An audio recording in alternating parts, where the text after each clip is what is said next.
California राज्य में स्थित लॉस एंजलिस की जमीन पर जहां आग की लपटें और राख नजर आती है, तो कहीं आसमान में धुएं के बीच उड़ते हेलीकॉप्टर, हवाई जहाज और ड्रोन दिखते हैं।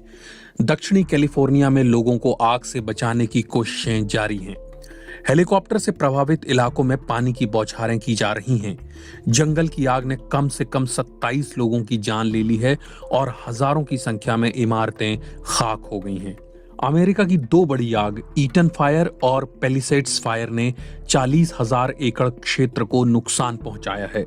आपदा से लड़ने के लिए जब शुरू हुआ अभियान, लॉस एंजलिस के ऊपर से उड़ान भरने वाले कई हेलीकॉप्टर कैलिफोर्निया फायर नाम की सरकारी एजेंसी के हैं, जिसका काम कैलिफोर्निया को इन आपदाओं से बचाना है। पायलट और हेलीकॉप्टर टीम इस आपदा में पानी डालने से लेकर रिफ्यूलिंग करने और विमान या हेलीकॉप्टर को क्रैश से बचाते हुए लगातार काम कर रही है।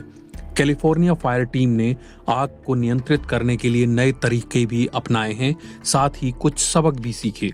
जब 7 जनवरी को पैलिसेड्स में तूफानी हवाओं के कारण आग भड़की, तो कैलिफोर्निया फायर एजेंसी ने इसे बुझाने के लिए एक अभियान चलाया, जिसमें national guard, the city of Los Angeles और अन्य निजी अग्निशमन कंपनियां शामिल थीं। आग के शुरुआती घंटों में तेज हवाओं में हेलीकॉप्टरों का उड़ान भरना खतरनाक था।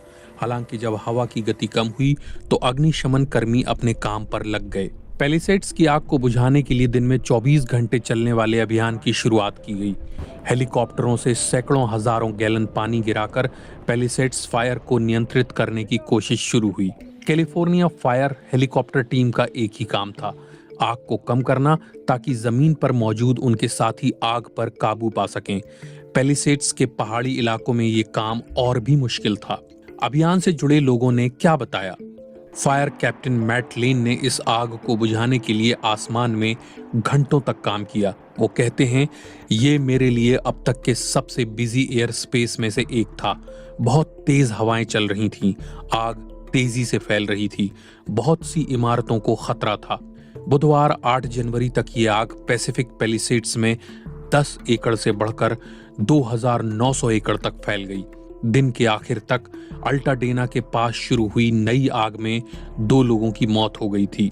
करीब 70,000 लोगों को निकासी के आदेश दिए गए। इमरजेंसी सेवाओं को भी बहुत मेहनत करनी पड़ी। लॉस एंजलिस के मेयर कैरेन बास ने आपातकाल की स्थिति घोषित की। किसी लक्ष्य पर सटीक रूप से पानी गिराने के लिए जरूरी फैसला लेने में सालों का प्रशिक्षण और अभ्यास लगता है। लेन ने बताया, ये काम हवा की गति और ऊंचाई के साथ और मुश्किल हो जाता है। पायलटों को बस इसका समाधान निकालना होता है। हम एक फ्लाइट क्रू के रूप में काम करते हैं। इस काम के लिए नाइट इक्विपमेंट वाले हेलीकॉप्टरों का इस्तेमाल किया जा रहा है, जिससे रात के वक्त इस मिशन पर काम करने में मदद मिलती है। Night operation airborne helicopter coordinator John Williamson ने बताया, चश्मा उतारते ही ये बहुत धक्का देने वाला होता है। आपका ध्यान बहुत लिमिटेड हो जाता है और एकाग्रता तेज होती है। ये मस्तिष्क की थकान से कहीं ज्यादा है। उन्होंने कहा, मुझे लगता है कि नाइट ऑपरेशन से हमें बहुत फायदा हुआ। इसके लिए हमारे पास जितने संसाधन थे, उनसे वाकई बहुत फर्क पड़ा। कॉकपिट में लगी डिजिटल स्क्रीन की मदद से क्रू मेंबर्स को अभियान का हिस्सा बने अन्य हेलीकॉप्टरों को देखने की सुविधा मिलती है। रात में तेज रोशनी से उन्हें रास्ता दिखाई देता है। फायर कैप्टन मैट लेन ने कहा, कभी कभी प्रकृति से लड़ना कठिन होता है, लेकिन मुझे लगता है कि हम इसके फैलने को कम करने और